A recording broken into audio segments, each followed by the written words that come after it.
In 1893, West Virginia had racially segregated schools. When the Tucker County School Board did not treat African American children equally, their teacher Carrie Williams and her lawyer J.R. Clifford went to court to fight for their rights. This is their story. Children, today we are going to have a special visitor, Mr. John Robert Clifford, West Virginia's first African American lawyer. Good morning, Mr. Clifford. Good morning, students. I'm glad to see you all attending school this morning. Education will help you achieve your dreams. Who here has a dream? Mr. Clifford, my dream is to be a teacher like Mrs. Williams, but I am afraid there will not be any teaching jobs for me. The school board is cutting the term of our school.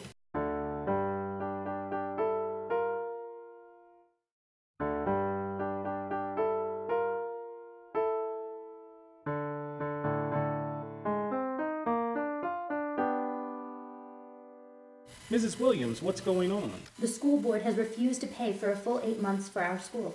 The white children have 8 months, but our term will only last 5. And no one challenged the school board? No, sir. The board is run by the Davis Coal and Coke Company. If these children's parents protested, they would lose their jobs. I have an idea, Mrs. Williams. If you can teach the extra 3 months without pay, I think we can take them to court and win.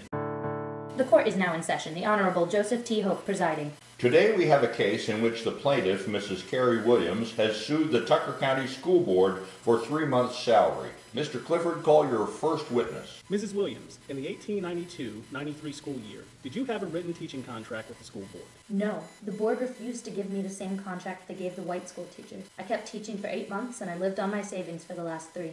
Does the school board have any questions for Teacher Williams? Mrs. Williams, at the end of 5 months, did the board inform you that they would cease payments? Yes. And did you comply with their requests? No, I did not.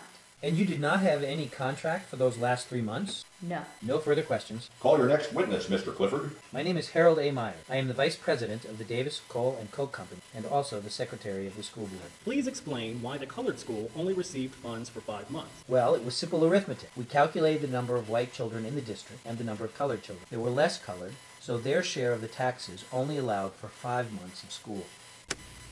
And could you not raise the property taxes? Well, that would be most irregular. And doesn't the Davis Coal and Coke Company own large tracts of property in Tucker County and pay most of the school property tax?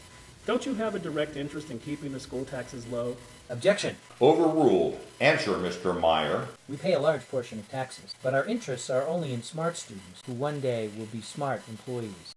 Members of the jury, the court instructs you that whites and colored shall not be educated in the same school, but the school board must provide for the equivalent education of the colored children in the county. Members of the jury, have you reached a verdict? We have, Your Honor. We find for the plaintiff, Mrs. Carrie Williams. Your Honor, the school board will appeal this outrageous decision to the West Virginia Supreme Court. We conclude that discrimination against the colored people because of color alone is contrary to public policy and the law of the land. If any discrimination in education should be made, it should be favorable to and not against colored people. In this case, the law guarantees colored pupils the same length of term. We conclude that the judgment of the jury in the Circuit Court of Tucker County should be affirmed.